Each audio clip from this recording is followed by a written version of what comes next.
Uh, yang kedua, cara manusia mengenal dirinya. Jadi diri kita yang ini cuman kendaraan bagi ruh kita. Ruh kita tidak nampak tapi bisa merasa, yang tidak bisa bohong, yang cuma bisa bersabar, bersyukur, semangat jihad, itu kita. Kata Allah, musuh kita cuman setan sama iblis. Dua aja. Artinya manusia sejahat apapun bukan musuh bagi kita. Yang musuh bagi kita adalah setan dan iblis di orang itu. Jadi dalam Al-Quran, iblis berjanji kepada Allah, ya Allah, niscaya akan kami datangi mereka semuanya, manusia maksudnya, dari depan, dari belakang, dari kiri, dari kanan mereka. Dari depan kita ada nafsu sufiyah atau keinginan memiliki sesuatu, asalnya dari angin. Sifat angin ini berubah-ubah mengikuti musim atau model. Kalau diikuti nafsu yang depan ini, iblis akan membawa sifat bangga. Contoh sedang musim model baju, jilbab, rumah, bunga, orang cenderung suka. Begitu dapat, punyaku lebih bagus. Yang bangga, yang mau pamer, itu bukan kita, iblis. Dipakai akal kita, kita pikir kita. Jadi kalau ada rasa bangga, mau pamer, obati hati kita itu dengan tasbih, dengan kesadaran. Jadi di alifnya, tulisan Allah itu di alifnya. Subhanallah, maha suci Allah yang mengatur semuanya. Saya begini, orang lain begitu, yang ini begini, yang itu begitu. Semua sudah diskenario oleh Allah. Tidak pantas bagiku untuk membanggakan diri. Tidak perlu bangga, tidak perlu minder. Tugas kita cuma doa, usaha, nanti akan dibalas di kubur. Sedangkan aktivitas ruh, syukur, sabar, semangat jihad akan dibalas di akhirat. Jadi kita duduk begini, saya ngomong apa, dunia yang begini rupa, nampaknya ini kita yang pasang, ya. Kondisi udara, ada semut yang berjalan di antara kita, ini sudah tertulis sebelum kita ada. Jadi tugas kita cuma doa, usaha untuk memperbaiki keadaan yang tidak menyenangkan atau tidak baik, ya. Ini yang dari depan. Dari sebelah kanan ada nafsu mutmainnah, asalnya dari air. Walaupun ini keinginan untuk berbuat baik, tidak harus dituruti. Pikirkan dulu, sesuai tidak dengan kemampuan kita yang memberi, dengan kebutuhan yang menerima. Hukum Allah teguh tidak? 3 hal dipertimbangkan. Kalau tidak kita pertimbangkan, iblis akan membawa sifat angkuh. Contoh angkuh ini misalnya kita bantu orang lain, kita kasih ini, kasih itu. Rupanya balasan orang lain nggak seperti mau kita, bahkan kadang menyakiti, memfitnah. Apabila timbul di hati kita kecewa, sedih, marah, itu adalah bentuk-bentuk keangkuhan kita. Berarti ada keangkuhan di hati kita, obati dengan tahmid, dengan kesadaran. Obatnya di tulisan Allah, lam yang pertama. Alhamdulillah, segala puji milik Allah, yang berhak dipuji itu Allah. Jadi kita sadari, saya bekerja, saya memberi bukan untuk dipuji. Karena tenaga, harta, ilmu, semua milik Allah. Saya kerjakan hanya karena Allah, karena saya diciptakan hanya untuk beribadah kepada Allah. Sehingga angkuh ini nggak masuk ke hati kita. Dari belakang kita ada nafsu lawamah atau selera makan, asalnya dari tanah. Sifat tanah menyerap atau gravitasi. Jadi orang yang mengikuti selera, iblis akan membawa sifat enggan. Contoh karena makanan enak, padahal udah kenyang, tambah lagi. Atau nggak mau makan, nggak selera, padahal badannya butuh. Orang yang modelnya begitu, dia akan ditarik ke arah tanah. Yang pertama akan mudah nampak salah orang, salah sendiri payah nampak. Jadi ditarik begitu cenderung yang nampak orang. Kalau kita nggak sadari, kita akan ditarik lagi ke arah tanah. Kalau masih mengikut selera, banyak tidur daripada mengingat Allah. Untuk bangun ibadah, bekerja berat, alah pegal, sebentar lagi. Ini karena mengikut selera. Kalau tidak sadar juga masih mengikut selera, ditarik lagi sejajar dengan tanah. Tidur dalam arti sakit, kena kolesterol, DM dan sebagainya. Jadi obatnya adalah tahlil dengan kesadaran di lam yang kedua. La ilaha illallah, tidak ada lain sembahan yang kusembah kecuali Allah. Ya Allah, hamba tidak mau menyembah hawa nafsu, maka tolonglah hamba agar teguh dalam pendirian.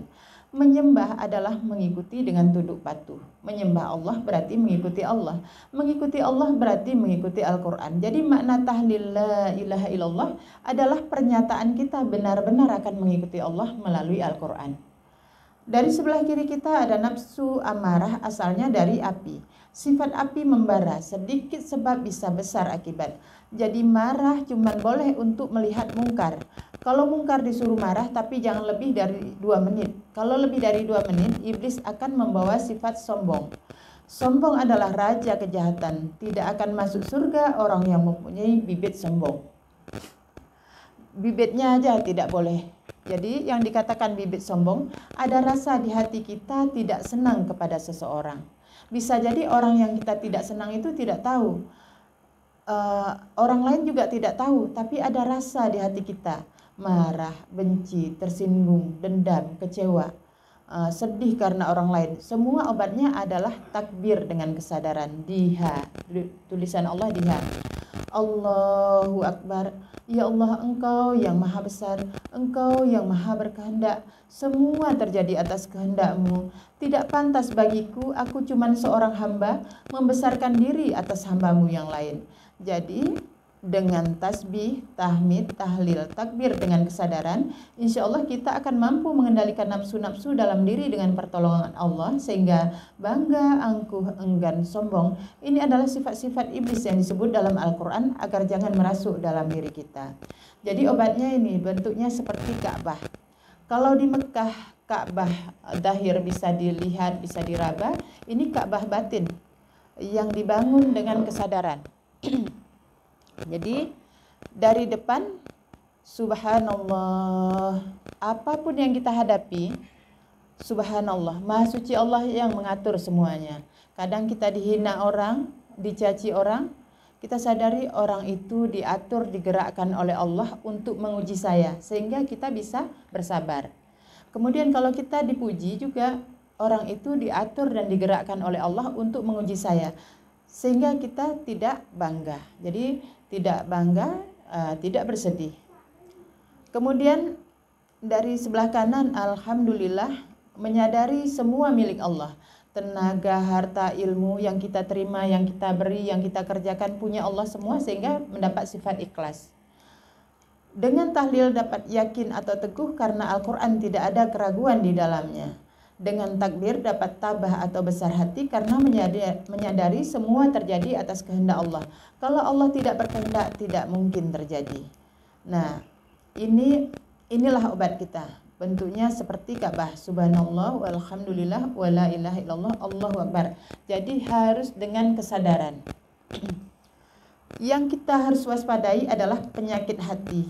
Dari depan, bangga, ria, iri. Yang dikatakan bangga, senang dengan apa yang Allah beri, tapi waktu senang kita lupa itu milik Allah. Jadi kalau begitu dibenci, sesuatu yang dibenci berarti bahaya untuk kita. Kalau ria ingin menampakkan bangganya ke orang lain. Kalau iri ingin menjadi seperti orang lain, atau punya orang lain maunya jadi punya kita. Walaupun orang lain pandai, alim, dermawan, cerdas kayak mana, gak usah ingin jadi orang itu. Jadilah diri sendiri yang bisa bersyukur kepada Allah. Contoh kita cuman satu, yaitu Rasulullah. Karena kalau mencontoh yang lain nanti akan dinampakkan kesalahan orang, maka kita tidak bisa mengambil kebaikan dari orang itu. Nah, kalau dari sebelah kanan, angkuh, yang dikatakan angkuh merasa diri lebih dari orang lain, itu aja tidak bisa. Kalau ada kata-kata seperti itu, merendahkan orang, itu berarti ada keangkuhan dalam diri kita. Kemudian ujub atau takjub dengan diri sendiri, heran sama diri sendiri. Ternyata aku, jadi merasa kita memiliki sesuatu kelebihan yang kita nggak sadari itu punya Allah. Kemudian kikir, tidak mau menyenangkan orang seperti kita ingin disenangkan.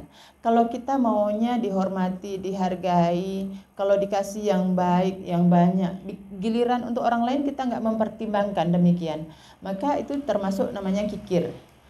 Kalau enggan tidak mau berbuat padahal mampu. Kalau tidak mampu tidak termasuk enggan. Kemudian sombong, marah, benci, tersinggung, dendam, kecewa tadi. Kalau orang lain nggak ngomong sama kita walaupun kenal, bukan berarti sombong begitu, karena bisa jadi orang itu sakit gigi ataupun lupa, ya. Jadi penyakit-penyakit hati ini cuman untuk kita lihat diri kita sendiri. Ini di garis bawah. Tidak untuk melihat kesalahan atau penyakit orang lain. Karena kalau nampak sama orang lain ada penyakit hati, misalnya orang itu sombong. Yang sombong ini diri kita. Siapa yang melihatnya sombong berarti dirinya lah yang sombong. Baik ya, ini penyakit-penyakit hati ini untuk membersihkan hati kita sendiri. Jadi ini betul-betul di garis bawah tadi difokuskan untuk melihat diri ya.